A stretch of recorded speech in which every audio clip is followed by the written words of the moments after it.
আসসালামু আলাইকুম। বুটের ডাল দিয়ে মুরগির মাংস অনেকে কিন্তু ভীষণ পছন্দ করে। তো আমি তার জন্য আজকে রেসিপিতে থাকছে ছোলা বুটের ডাল দিয়ে মুরগির মাংস রান্না। তো এভাবে রান্না করলে ছোট থেকে বড় সকলে কিন্তু মজা করে খাবে। তো আপনাদের সাথে এখন আমি শেয়ার করব। তো এখানে আমি ছোলা বুটের ডাল ভালো করে সিদ্ধ করে নিছি, নিয়ে খোসাগুলো আমি ছাড়িয়ে নিছি। অনেকটাই কিন্তু সিদ্ধ হয়ে গেছে। তো এই পর্যায়ে আমি পেঁয়াজ কুচিয়ে নিয়েছি। তো এখানে কড়াইয়ে সরিষার তেল ব্যবহার করব, আর কিছুটা পেঁয়াজ দিব, আর কিছুটা পেঁয়াজ আমি রেখে দিব বাগারের জন্য। একটু ভালো করে ভেজে নেব মশলার সাথে। আমি কিন্তু খুবই অল্প পরিমাণ তেল ব্যবহার করছি। তেল কিন্তু স্বাস্থ্যের জন্য অনেকটাই ক্ষতিকর। তো আমি এখন এই অল্প তেলে পেস্টটা একটু হালকা করে ভেজে নেব। ভাজা হয়ে গেলে এই পর্যায়ে আমি গোটা গরম মশলা দিয়ে দিব। আমি 3টা এলাচি, 3 টুকরা দারচিনি, 2টা তেজপাতা ব্যবহার করছি।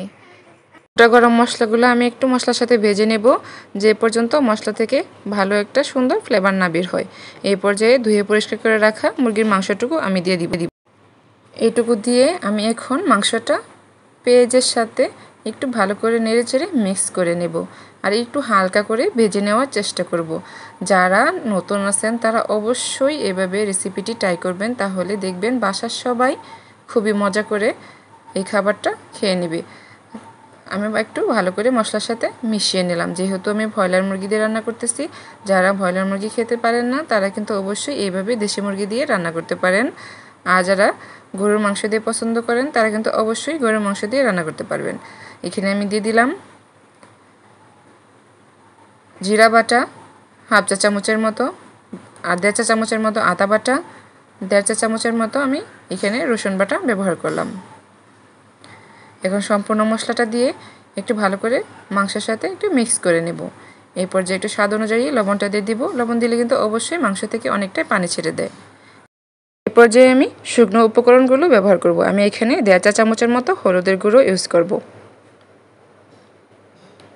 আর দিয়ে দিব হাফ চা চামচের মতো ধনিয়ার গুঁড়ো। ধনিয়ার গুঁড়ো দেওয়ার পরে আমি এখানে স্বাদ অনুযায়ী মরিচের গুঁড়োটা দেবো। আপনারা যেরকম ঝাল পছন্দ করেন, আমি যেহেতু কাঁচামরিচ ব্যবহার করব তার জন্য আমি এখানে 1.5 চা চামচের মতো মরিচের গুঁড়ো ব্যবহার করলাম। এখন আমি মশলার সাথে ভালো করে একটু মিক্স করে নিব। মিশিয়ে নেওয়ার পরে দেখেন মাংস থেকে যে পানিটুকু ছাড়ছে সেই পানি দিয়ে কিন্তু আমি একবার মাংসটা একটু কষিয়ে নেব। পানিটা কিন্তু আমি ভালো করে শুকিয়ে নেব। মাংসের পানি দিয়ে কিন্তু আমি মাংসটা একবার একটু ভালো করে কষিয়ে নেব। ঢাকা দিয়ে দিলাম। দেখেন অনেকটাই পানি কিন্তু শুকিয়ে আসছে। তো যেহেতু ব্রয়লার মুরগি, তো আমরা চাইবো যেন আর একটু ভালো করে সিদ্ধ করে নেওয়ার জন্য, তার জন্য আমি কিন্তু পর্যাপ্ত পরিমাণ পানি দিয়ে নিব। পানি দিয়ে কিন্তু এ পর্যায়ে আমি মাংসটা একটু ভালো করে সিদ্ধ করে নেব। ঢাকা দিয়ে দিব। দেখেন মাংসটা কিন্তু অনেকটাই কষানো হয়ে গেছে, আর অনেকটাই কিন্তু সিদ্ধ হয়ে গেছে। তো এই পর্যায়ে আমি বুটের ডাল সিদ্ধ করে রাখা ছোলা বুটের ডালটা আমি দিয়ে দিব, দিয়ে একটু মিক্স করে নেড়ে চেড়ে নেব।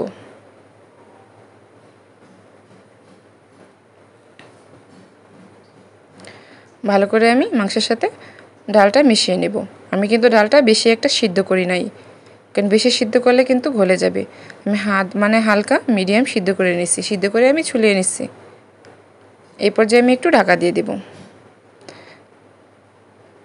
এখান থেকে কিন্তু অনেকটাই পানি ছেড়ে আসবে। দেখেন আমার ডালটা কিন্তু অনেকটাই পানি ছেড়ে আসছে, আর এই মাংস আর বুটের ডালটা কিন্তু এখানে ভালো করে কষানো হয়ে গেছে।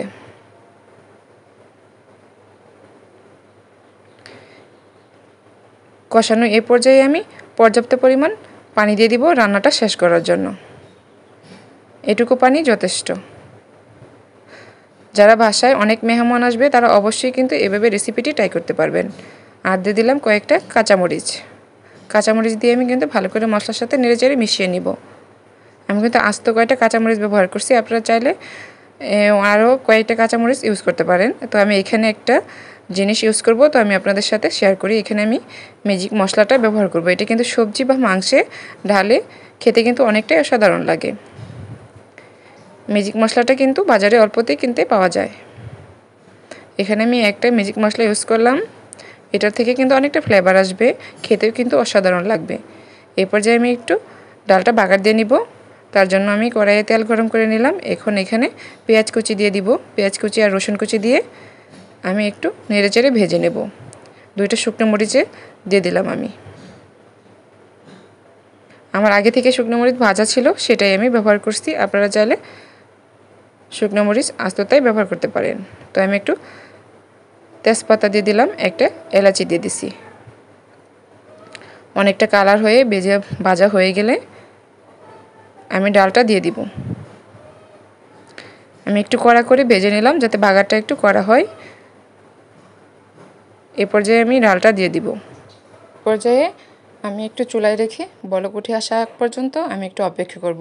আমি আরেকটু ঝাল করে আরেকটু পানি শুকিয়ে গেলে আমি এটা নামিয়ে নেব। দেখেন আমার ডালের কালারটা, আমার কিন্তু রান্নাটা হয়ে গেছে। তো আমি এখন আপনাদের সাথে পরিবেশন করে দেখিয়ে দিলাম।